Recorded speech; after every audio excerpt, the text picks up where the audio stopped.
नमस्कार। कुंडली परिचय में आपका स्वागत है। आज मैं अपने एक दर्शक की कुंडली का विश्लेषण करूंगा। इनका आग्रह है कि इनके कुंडली का संपूर्ण विश्लेषण किया जाए। तो आइए हम लोग देखें कर्क लग्न और वृषभ राशि की कुंडली। तो कर्क लग्न में कारक ग्रह मंगल और बृहस्पति। कर्क लग्न में मंगल योग कारक ग्रह है और दूसरा बृहस्पति। तो हम लोग पहले केंद्र की स्थिति को देखेंगे, उसके बाद त्रिकोण, क्योंकि उससे पता चलेगा कि कुंडली में कितना पावर, कितना मजबूती है। तो आइए हम लोग देखते हैं कर्क लग्न। कर्क लग्न का मालिक चंद्रमा। चंद्रमा का जाके एकादश स्थान में उच्च का होके बैठना, लग्नेश का 11th हाउस में उच्च का होके बैठना, यह उत्तम कोटि का राजयोग। लग्नेश कुंडली में अगर मजबूत स्थिति में हो तो यह बहुत अच्छा राजयोग होता है। तो यहां लग्नेश की स्थिति बहुत अच्छा है। चंद्रमा उच्च का होके 11th हाउस में बैठा हुआ है। अब देखिए केंद्र में बृहस्पति, राहु, केतु। तो बृहस्पति का लग्न पे बैठना हंस योग का निर्माण करता है, ऊंच का होके जब बैठता है। हमने बताया था पिछले एपिसोड में कि बृहस्पति केंद्र में ऊंच का होके या स्वराशि बैठ जाए तो हंस योग का निर्माण होता है। यहां हंस योग का निर्माण हुआ, लेकिन बृहस्पति वक्री है। बृहस्पति के वक्री होने से इसका बहुत अच्छा परिणाम नहीं मिल पाएगा। बृहस्पति ठीक है, बृहस्पति भागेश होके लग्न पर और वापस भाग स्थान को देख रहा है, पंचम स्थान को देख रहा है, पत्नी के घर को देख रहा है। बृहस्पति की दृष्टि 7th हाउस पे आने से वैवाहिक जीवन अच्छा रहेगा। यहां नीच का दृष्टि है लेकिन तो भी अच्छा रहेगा। बृहस्पति की दृष्टि में वरदान है। अब देखिए क्या स्थिति है कि राहु केतु भी केंद्र में है। राहु मंगल के घर में, 10वें घर में, मेष राशि में, और मंगल यहां से अपने से सराष्टक 6-8 के संबंध में तृतीय स्थान में बैठा हुआ है। ये राहु आपको परेशान करेगा। मेष राशि का राहु यहां परेशान करेगा। 40-42 साल की उम्र के बाद ये राहु ठीक जाएगा, लेकिन बाल अवस्था में, युवा अवस्था में ये राहु यहां का परेशान करेगा। ऐसा आदमी 10th हाउस कर्म का होता है, पिता का होता है। तो इस हाउस का मालिक जाके तृतीय स्थान में बैठा हुआ है 6-8 के संबंध से। यहां से 6, 1, 2, 3, 4, 5, 6 और इधर से 8 का संबंध बनेगा। देखिए हम लोग 1, 2, 3, 4, 5, 6, 7, 8। मंगल का ये और ये घर मंगल का है, पंचम स्थान और केंद्र में 10वां स्थान। यह राहु का बैठना आदमी एक काम में स्थिरता नहीं आ पाता है। ऐसा आदमी एक काम को स्थिर नहीं, बहुत लंबे समय तक नहीं कर पाता है। हमेशा कुछ ना कुछ बदलाव करने का यह अवस्था 40-42 साल की उम्र के बाद से धीरे धीरे ठीक होने लगेगा। अब देखिए केंद्र में केतु बैठा हुआ है शुक्र के घर में।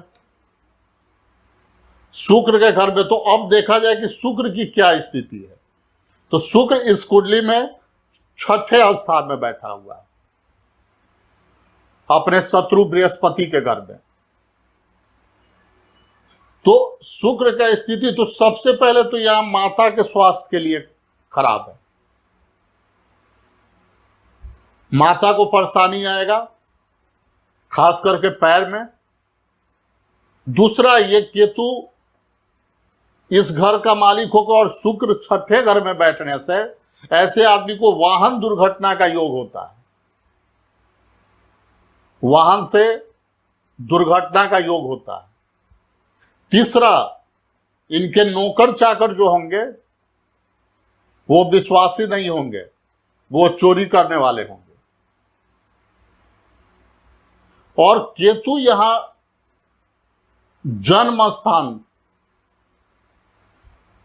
स्थान से दूर जाने पर ही भाग उदय होने देंगे,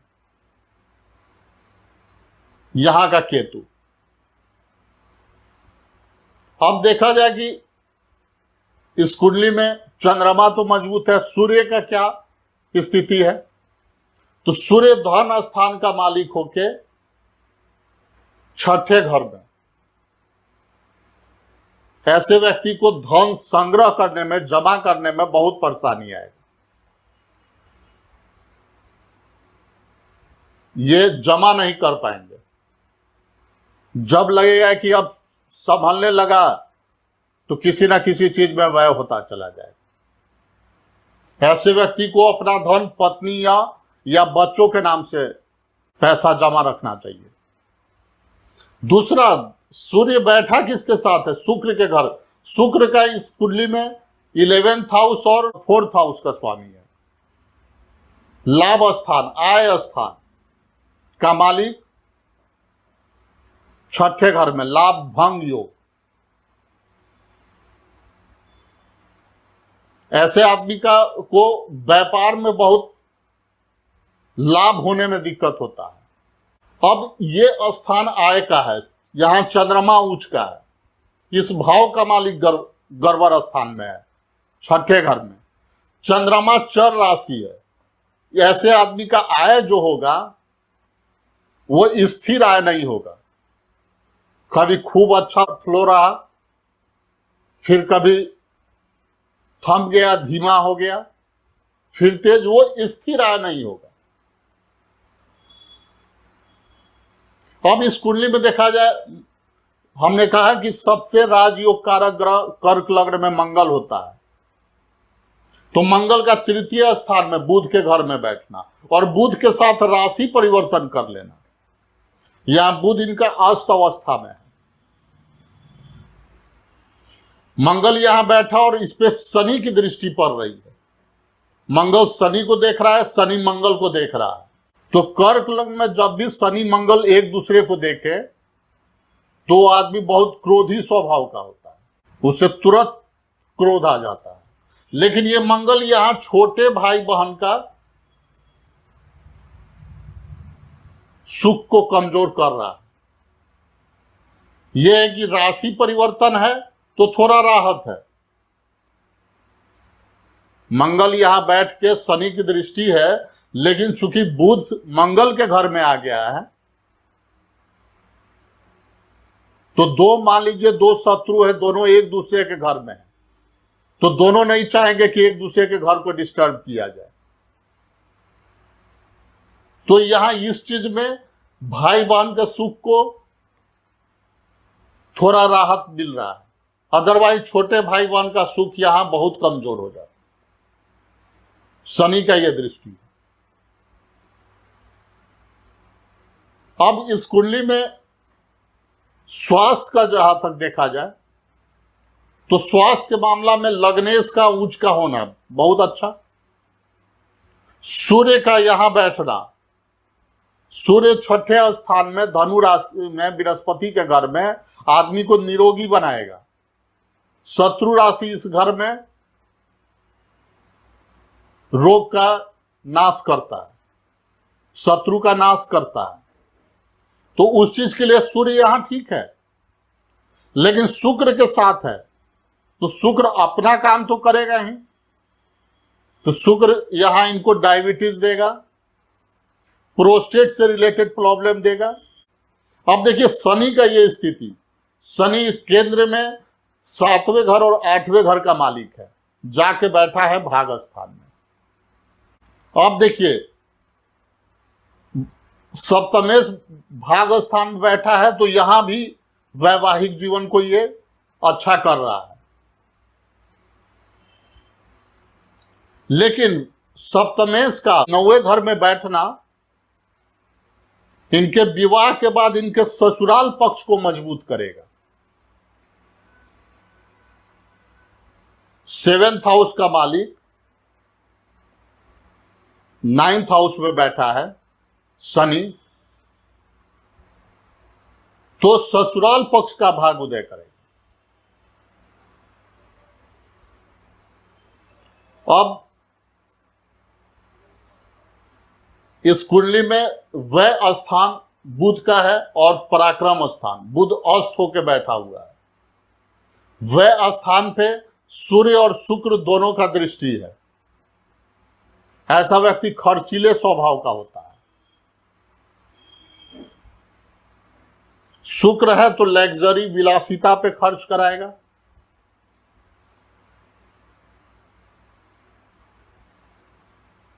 और ये कॉम्बिनेशन की जो दृष्टि है ये आदमी के आंख के पावर को भी कम करता है।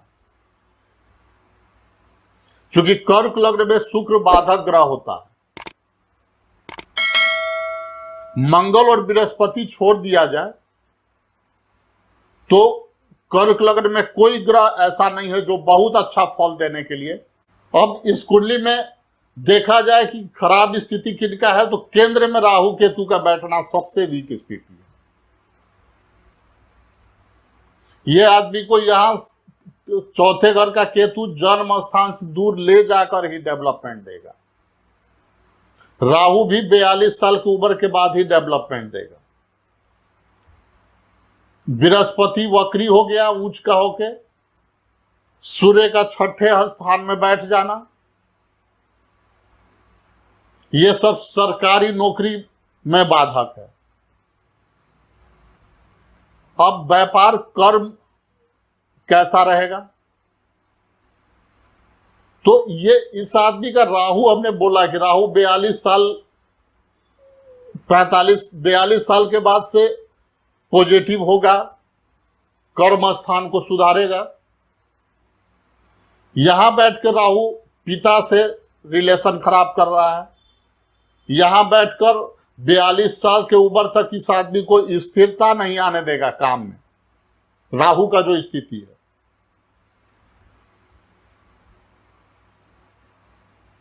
यह हमेशा कुछ नया करने का प्लानिंग चलता रहे। तो इस कुंडली में सबसे नुकसान योग अगर देखा जाए तो राहु केतु का यहां केंद्र में बैठना। और केतु जिस भाव में बैठा है, शुक्र के घर में, चौथे घर में, शुक्र का भी सही स्थिति में नहीं होना। ऐसे आदमी को वाहन वगैरह बहुत बचाकर चलाना चाहिए, क्योंकि वाहन दुर्घटना का योग स्पष्ट रूप से दिख रहा है। शनि मंगल को तृतीय स्थान को देख के यहां पराक्रम को भी कमजोर कर रहा है, क्योंकि मैंने आपको पहले भी बताया कि शनि का जहां दृष्टि पड़ता है उसको नुकसान करते हैं। तो शनि का दृष्टि पहला आय स्थान पे है, तो आय के लिए डिस्टर्बेंस देगा। यहां दृष्टि बल से 20 योग बनेगा। दूसरा दृष्टि यहां जहां मंगल बैठा है तृतीय स्थान में है, तो ये पराक्रम को, हिम्मत को तोड़ेगा, अंदर से डर की उत्पत्ति करेगा शनि का यहां दृष्टि। और तीसरा दृष्टि रोग स्थान पे है।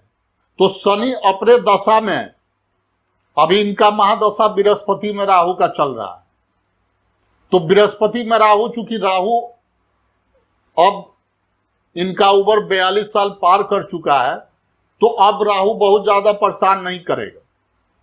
और अभी गोचर में चंद्र कुंडली में देखा जाए तो राहु वृषभ राशि में है। वृषभ राशि का कुंडली है, इनके लग्न पे बैठा हुआ है। तो ये राहु अभी बृहस्पति में राहु बहुत ज्यादा नुकसान नहीं करेगा। आने वाला दशा शनि का होगा, तो शनि डेवलपमेंट तो देगा, लेकिन स्वास्थ्य को भी नुकसान करेगा। इसलिए कि 7वां और 8वां घर का मालिक होके भाग स्थान में बैठा है।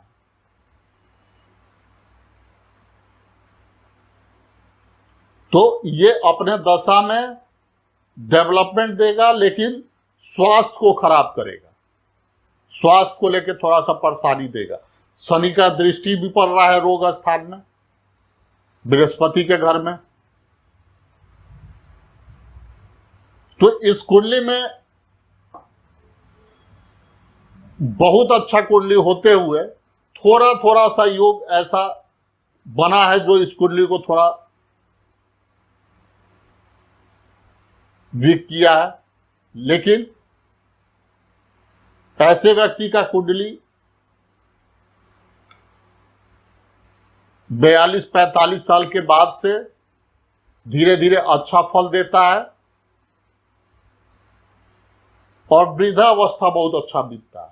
लेकिन एक और चीज है इस कुंडली में पॉजिटिव जो मैं आपको बताता हूं, बृहस्पति का यहां बैठना, चंद्रमा का ऊंच के होके एकादश में बैठना, शनि का जो स्थिति है, ऐसे आदमी का कोई काम रुकता नहीं है, काम होता चला जाता है और इनके मन मुताबिक काम होता चला जाता है। डिले होगा लेकिन काम इनका पूरा हो जाएगा। अब देखिए संतान के मामला में तो पंचम घर संतान का है, तो एक बुध बैठा है और चंद्रमा एकादश स्थान से पंचम को देख रहा है, तो दोनों स्त्रीलिंग ग्रह है, बुध भी स्त्रीलिंग ग्रह, चंद्रमा भी स्त्रीलिंग। तो इनको 2 पुत्री का योग है,